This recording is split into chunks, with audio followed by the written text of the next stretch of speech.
Shipping TV, explaining the world of ships, shipping and the sea to people around the world.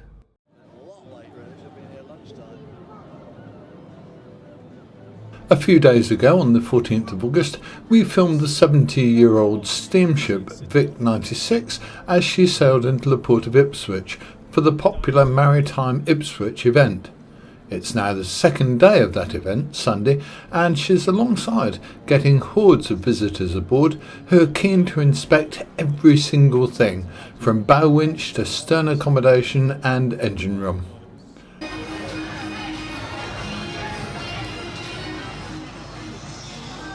First things first, we'd better pay our respects to the master. That's Derek Gransden, who steered the ship over many sea miles in recent years. We actually founded in Maryport in Cumbria about 10 years ago, well, 15 years ago now, time's slipping away. And we spent 6 years driving up to Cumbria for 800-mile round trip, restoring it.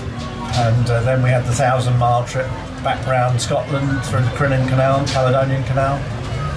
Came into places like Whitby and Ipswich, of course, on the way back.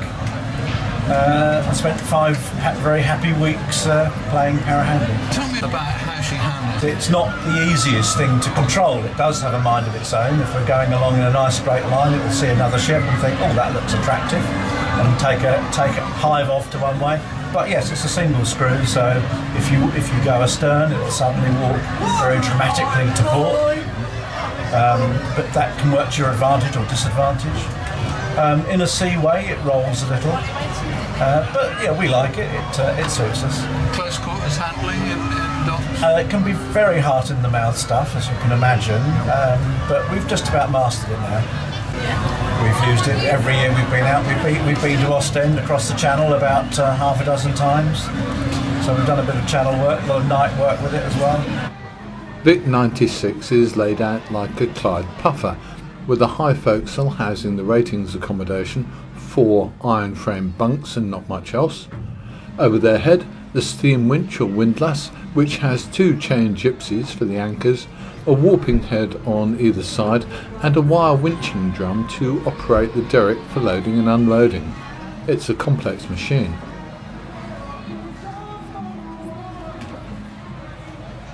In the main accommodation, aft, there's a tiny galley feeding the equivalent of a large hungry family from a tiny space.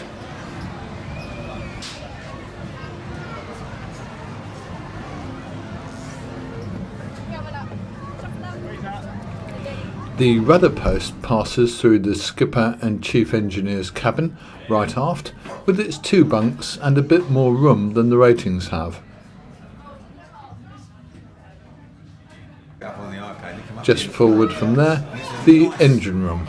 Here's engineer Julian Swift. It's a compound engine which has 1 high pressure piston and 1 low pressure piston, with a condenser, of course, which makes that extra for the low pressure piston to give us a good vacuum. We work very hard to keep a good vacuum. That means that we, of course, use no water, and because the water is always recirculated, it's going back into the boiler at almost boiling point, and as a result we end up with being a very economical on water, and of course it also helps us to be more economical because we're running a vacuum to make it more efficient. We can do 30 miles to a tonne of coal, which effectively at £300 a tonne works out about £10 a mile.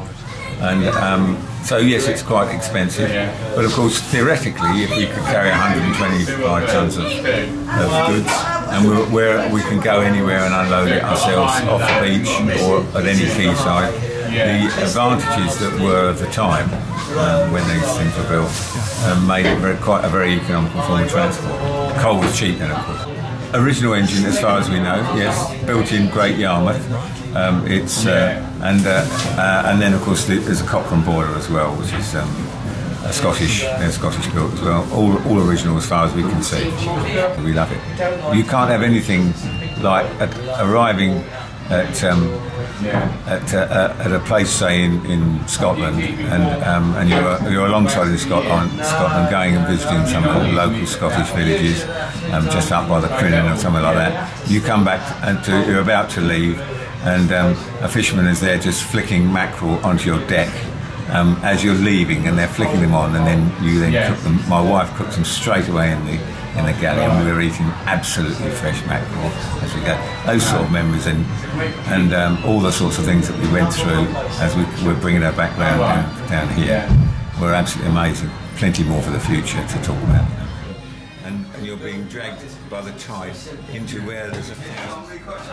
Finally, in case you need to know, here's how to reverse the main engine. Right, well, when she's running full ahead and you get bring astern, you'll shut the throttle till she's running at slow ahead, pull the engine lead up to reverse and she'll be running astern, then open her up and she's running full astern. Run ahead again, you want to shut the throttle down till she's running slow ahead, drop her and open her up again. It's as quick as that. You can switch from full astern to full ahead just like that in half a second, and the engine will reverse.